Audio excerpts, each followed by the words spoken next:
In this episode of Crushed Custard, the second part of the finds of February and March 2024.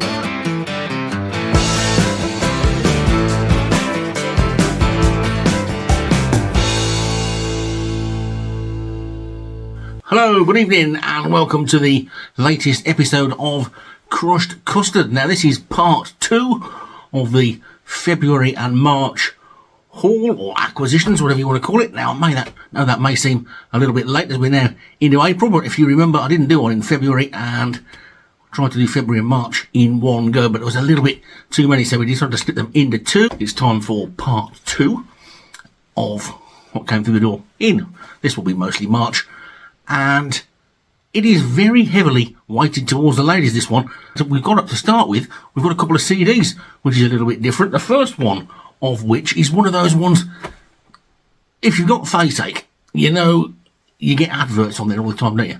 And a trend lately seems to be artists saying, I'll give you my album, my CD, if you pay the postage. This one, I knew who it was. Emma Smith,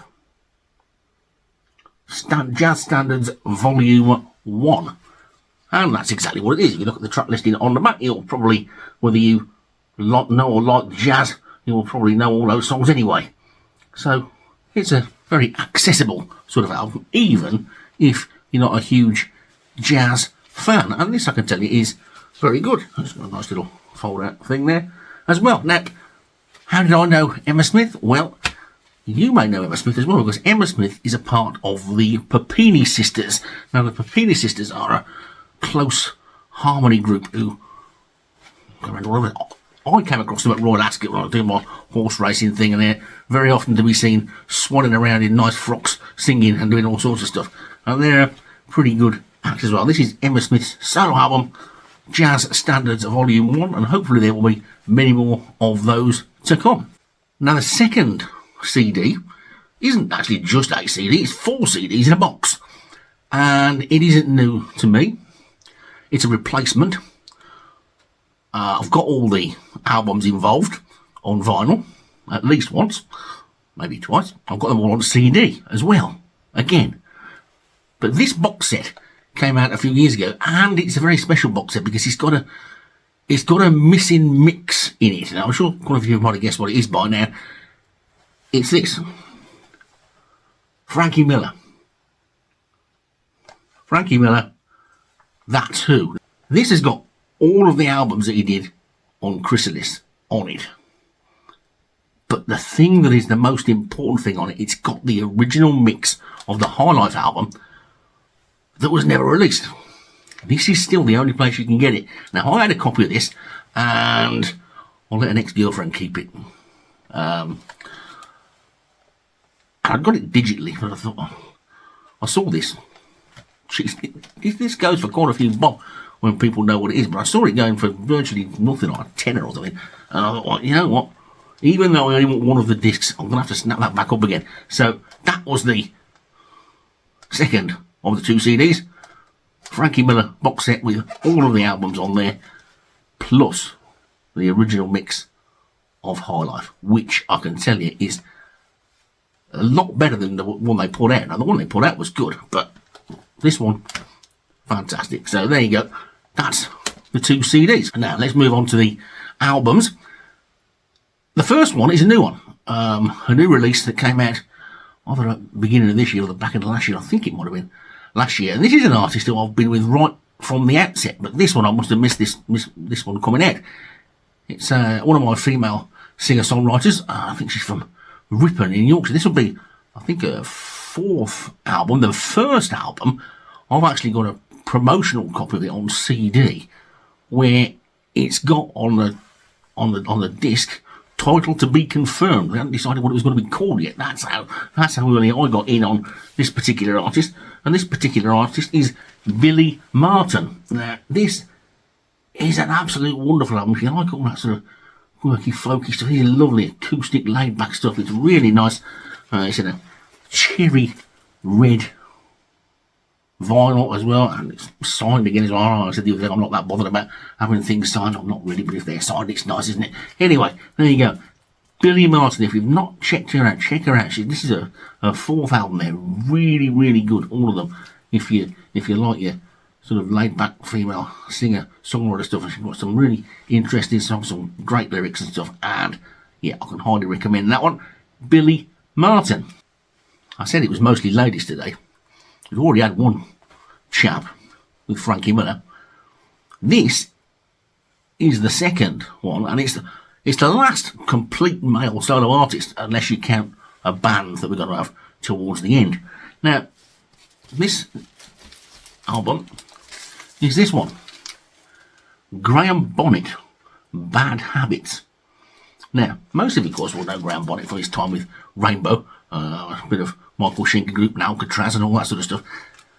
Way before that, he was a band called The Marbles, had a couple of hits. Now, he put out a couple of solo albums, but for some bizarre reason, I don't think they were released over here. I've got the one that everybody calls a white album. It's got a picture of him on the front. It's white, like a pencil sort of drawing. That is a really good album. And that, I've got it on Rhino from Australia, and it was recorded about 1978 time. Maybe 77.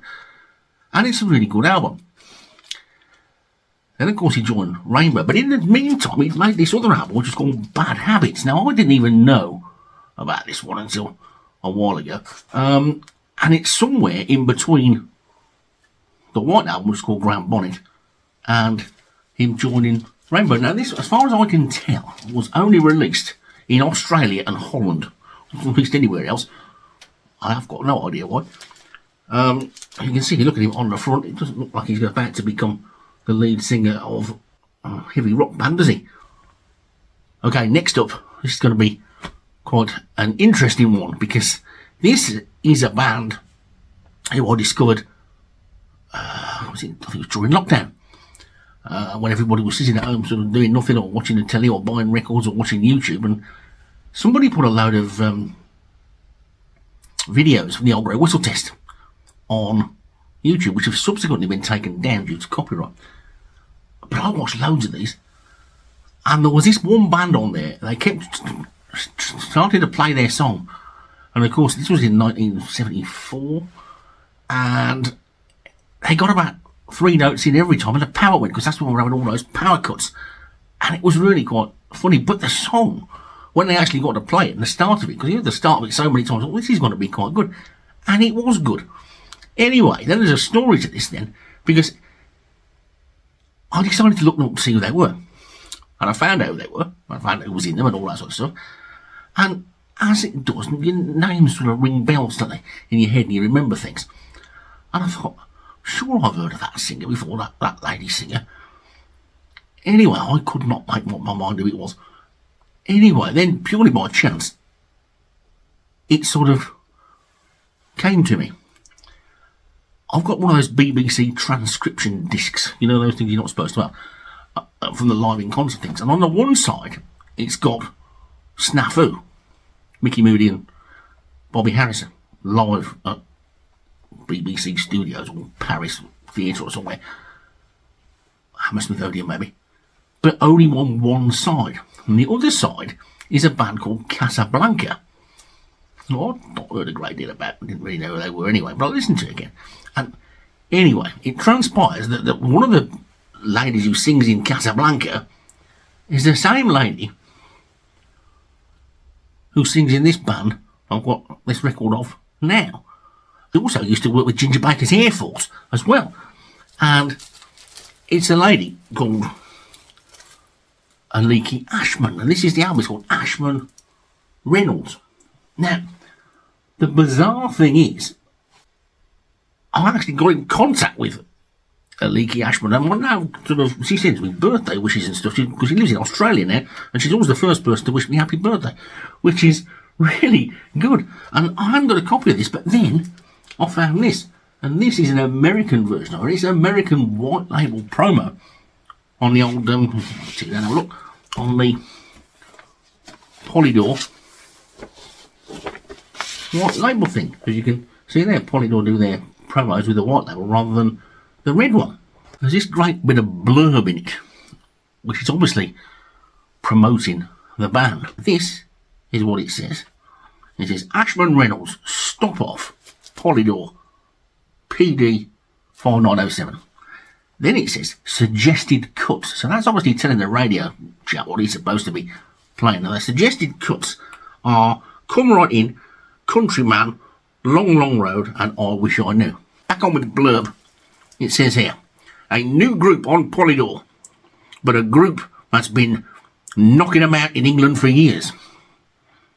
That's Ashman Reynolds, one of the funkiest groups to surface in quite a while, made up of Harry Ashman and Aliki Reynolds, two dynamite singers who can shout their heads off.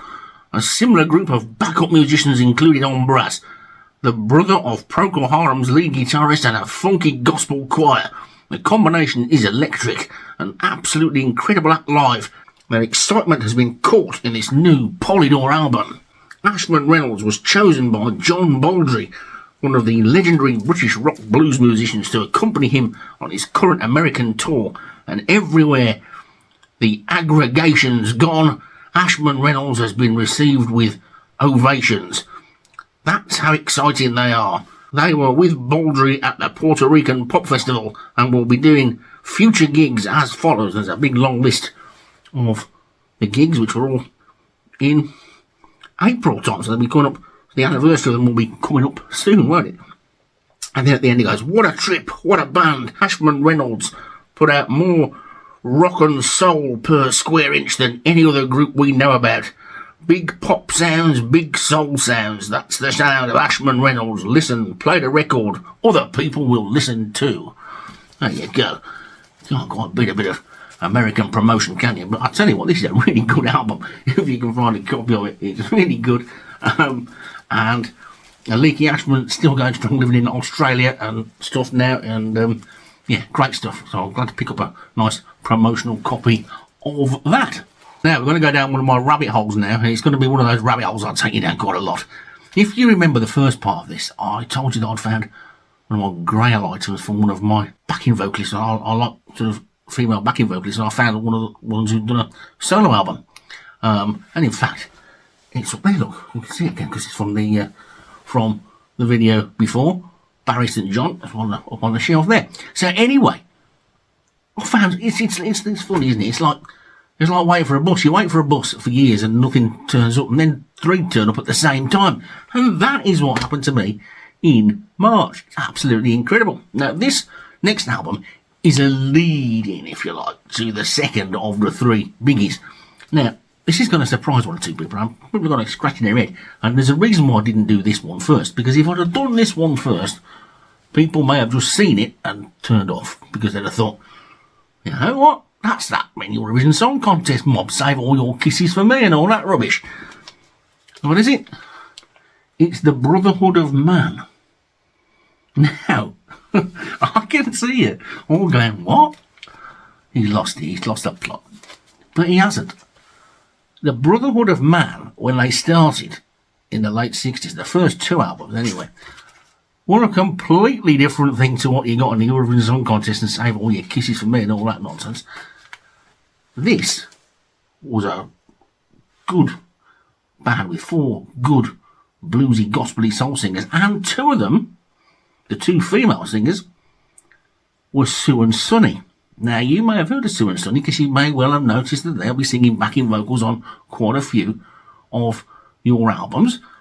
One that immediately springs to mind, lots of people who like sound like music, is me. If you've got the first Bad Company album, female backing vocals on Don't Let Me Down are Sue and Sonny. Okay? One of the chaps who's doing the singing is a bloke called John Goodison, who was born in Coventry, same as me, and he was on the Butterfly Ball. Roger Glover and Deep Purple. So you see the connections are there. Back in the 60s and the early 70s, as I'm sure a lot of you know, quite a lot of albums when they came out had some blurb written on the back by a DJ of the day. This one has been done by Terry Wogan. Now, which is quite funny if you think about it. If you think about, do you believe in coincidences and all that stuff? Terry Wogan must have been commentating on the Eurovision Song Contest when the other Brotherhood of, well, this Brotherhood of Man in its new version, after all the people had left and been replaced umpteen times, he must have been commentating on that when they won. I wonder if he remembered what he'd written on the back of their second album. I wouldn't mind betting that he didn't. What's he put? Well, if you've done the sensible thing and arrived here by the scenic route, through the record rather than the cover, the following burst of deathless pee is going to strike you as a might lily. I should have tried to do this in an Irish accent, but I'll probably get told off by people who say you're not allowed to do that sort of thing anymore. Anyway, I'm reading it in an Irish accent. I'm reading it in Terry Wogan's accent, and it's funny, but I can't do one, so I'm not going to do that. So maybe I should just write it all down or hold it up to the thing. You can all read it yourself in Terry Wogan's voice in your head. Anyway, what does he say? If you're prepared to take the word of a poor but honest DJ, Brotherhood of Man will stand comparison with any of the world's top vocal teams. Dip into this where you will and tell me if I don't speak the truth. There, what did I tell you? It's all here. Individual vocal brilliance, sensitive interpretation, versatility, but above and beyond all the cohesion and power of four fine singers gelling into a great vocal team. It then says that's them on the cover, Sue and Sonny, Russell Stone and Johnny Goodison, with a voice as big as himself. What a big chap, Johnny Goodison. The Brotherhood of Man is a fine sounding name. It needs to be to measure up to this group. So, friends, snap this little musical gem up now, before that queue forming behind you takes every copy in the shop, and join the ever-increasing band of discerning music lovers for whom the Brotherhood of Man simply means the best. Terry Wogan. There you go. There's the cover. You can see John Goodison there. He's quite a largest chap. And there, Sue and Sonny. You can just see over there. That's Sonny Leslie. She had a hit in the 70s, and Sue Glover, she became, and she did a solo album. They're all on loads of people's albums. Great singers. Really good stuff. So that's it. The Brotherhood of Man are connected to all them famous rock bands. Deep Purple, Bad Company, and the lot. You'd never have believed it, would you? So what does that lead us on to then? Well, I found the Barry St. John album. Then I found this. It's the Sue and Sonny album. It's the Sue and Sonny album with the better of the two covers. Now this was a bit weird. It came out on the same day on two different record labels with two different covers, but the record labels were technically the same. It was just an offshoot of the other one. And so there's two versions. There's this one, and then what I'll do is I'll put a little picture up of the other one. So you can see, I personally think that that cover is more in line with the song. It looks nicer. The other one is they're in a film. You can see it now, can't you? I'll put it up there anyway. So there you go. This is quite similar to that sort of Brotherhood of Man type thing. It's got a lot of gospely, soul-y, bluesy type stuff. And if you like that type of thing, you'll love this. It's really good. It's got that real sort of like late 60s, early 70s feel. I think it's absolutely fantastic. Here it is, Sue and Sonny. Which then leads me to the third. The third of the Grail things. Do you think you surely can't find three in the same month? Well, you can, sort of. Because I got this. Now, to you, it may just look like a record in a sleeve. And it is just a record in a sleeve. But it's by a band called Birds of a Feather. And it hasn't got a cover. I'll tell you what, it hasn't got a cover in a minute. It's a band called Birds of a Feather. Now, Birds of a Feather were the Chanter sisters, honouring and adoring Chanter. Called themselves Birds of a Feather when they made their first album. When they made their other albums later on, they called themselves the Chanter sisters. This one is from 1970, and it's more in the vein of that Sue and Sonny type thing with the gospel-y, soul-y, blues stuff on it. It is impossible to find. And if you do find one, it costs a fortune. You're talking like 60, 70, 80 quid probably if you can get one. I've not seen one ever, like I said before. So, I came across this. It's just the record. But not only just the record, it'd never been played. Well, it looked like it never been played. It's got no sort of like marks or anything. It's pristine condition. But it hasn't got the cover. So I thought, well, the music's more important than the cover anyway. So I bought it for considerably less than it would have cost if it had got a cover. I presume, I don't know, they didn't know what it was or what. But anyway, so I was quite happy with that. So now I'm in the market for a cover. So if anybody ever comes across a battered old record that's scratched to pieces and is no good, But the covers there, let me know. Give me a shout, because I'll quite happily pay 20 odd quid for the cover on its own, just so I can put this in the cover. I'll put a picture of this up as well. Chanter Sisters, Birds of a Feather, picked up in the same month as Barry St John, Gospel Called to St John, and the Sue and Sonny solo album with the right cover. Amazing. Emma King. I had an Emma Smith earlier, now I've got an Emma King. This one is, what would you describe this? It's sort of like, it's that sort of like, that sort of country rock pop crossover thing that Shania Twain does. It's a bit like that, but then it gets, as it goes a bit further on, it gets a bit more gritty and a bit more bluesy, whatever. It's good. I like it. It's really good. I think she's got another couple of albums out which are only available on CD, but this is well worth having a look at and tracking down if you can find a copy. Really good album.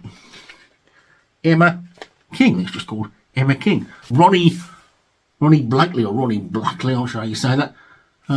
This is a lovely album. Nice picture on the front, nice cover, and a nice gatefold as well with all the stuff in.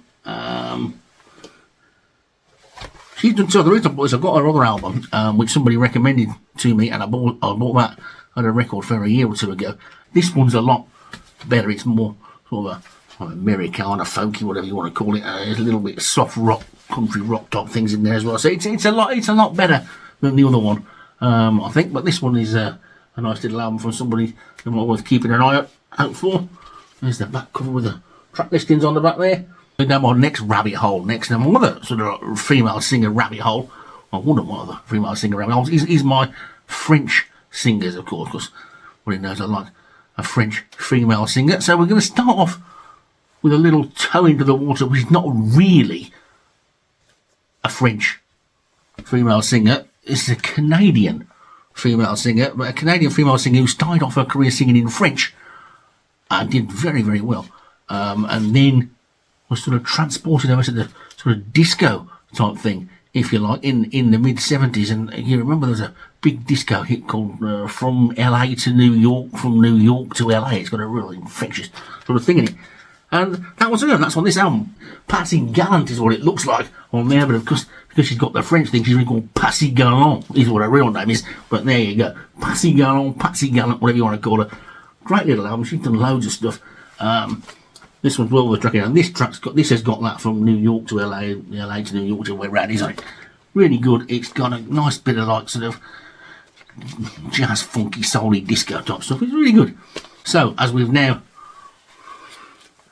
put a foot into the water of the French stuff, we can go full blown into the French stuff now, and probably the queen of the French stuff, really, Françoise Hardy, and another one of her albums which I managed to pick up. This one is a later one, and this one is it's quite rocky in places. It's very sort of accessible and mainstream. It's sung sort of mostly, if not all, in French. I've only played it a few times, but it's a really good album.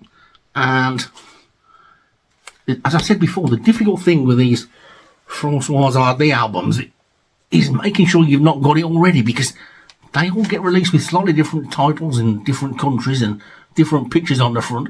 And sometimes you think, you think you get an album home and you think, I've heard this before. And you look and you've already got it, but because you don't necessarily speak brilliant French, you don't recognise all of the songs, and you don't realise, because sometimes they jiggle the order around as well. But anyway, it's always quite interesting. And another album for the Françoise Hardy collection. I'm not 100% sure what this one is called. I think it's one of the umpteen that's called Françoise Hardy.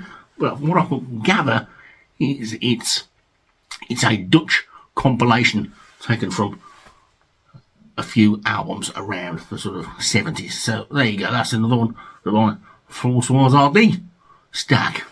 Another one of my French lady singers who's been going right from the beginning, of the sort of right there from the 60s and the yay stuff, is this lady here, Force Gal. And this is a really good album called Babacar.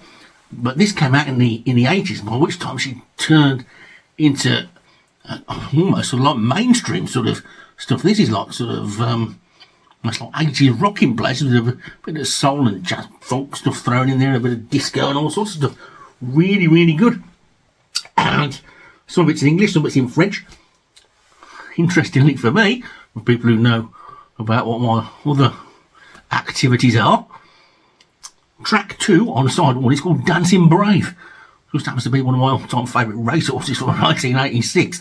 So that was quite interesting. So, yeah, nice album. This has got a nice little insert with a picture of France Gal on there. And there you go. She's put out a ton of albums going right back from the yay stuff right through to some more jazzy sort of albums in the very late 90s and early 2000s. Sadly died in 2016, but that's left behind a real ton of really good albums.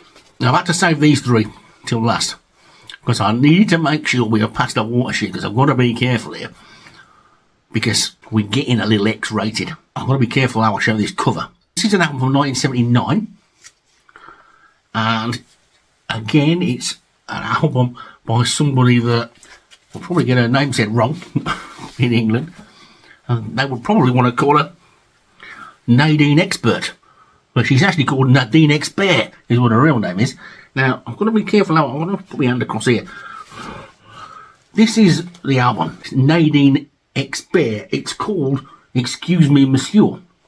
Now this is a very interesting, what do you think of the cover? Now I'll tell you the story about the cover. I can't show you the inside of the gatefold because I'd get shot. Let's just say you can see where it's going and it comes off altogether in the middle. In the shops, this is the only album I know that's hasn't got a back cover. It's got 2 front covers. That is the front cover. You can tell by the way it opens. I'm not going to open it, but you can see. The back cover has just got a picture of her face and the title. And you can tell it's the back cover because it's got the thing up the thing here and it's got all the stuff down the bottom, and it opens this way. So the idea was that when it went into record shops, it had to be displayed that way round to be on sale. Now there's a clip on YouTube of her performing the famous song off this, which I'll tell you about in a minute, on a TV programme in France.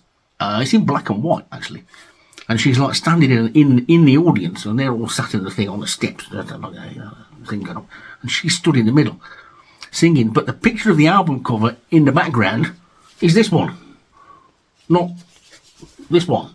So yeah, anyway, the thing that makes this, it's a really good album as well. Honestly, it really is good. The first track is called I Want to Be a Rolling Stone.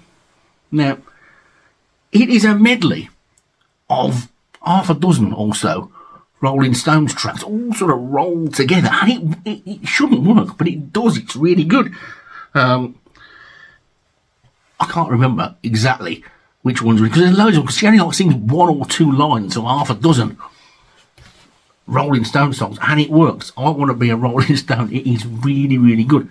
And some of the other stuff on here is very rocky as well. Guess My Play, Call Me Mistress, Take It Easy Nadine, I Want to Smoke, Play the Game of Love. It's all in English.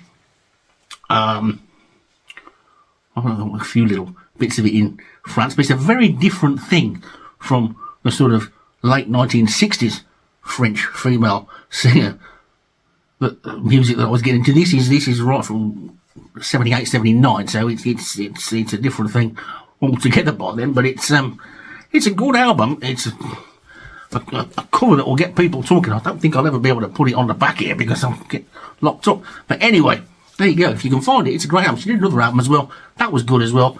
Well, there she is, Nadine Expert. There's the cover that we're allowed to show, and it's a good album. We've done the French thing. Now that's it. That's my sort of French albums for this week. This has got a slightly controversial cover as well.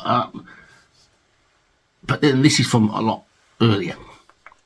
This is a band called Mama Lion. I can show you the cover on the front. There you go. Mama Lion. And the album is called Preserve Wildlife, it's called. Now, this came out in the early 70s. What's controversial about that? Well, if I was to open the gatefold, and I can sort of do this a little bit. Open the gatefold, you can see there's these little bars. Now, this is why I was so pleased to get this copy, because most of the time you find this album, these bars are ripped.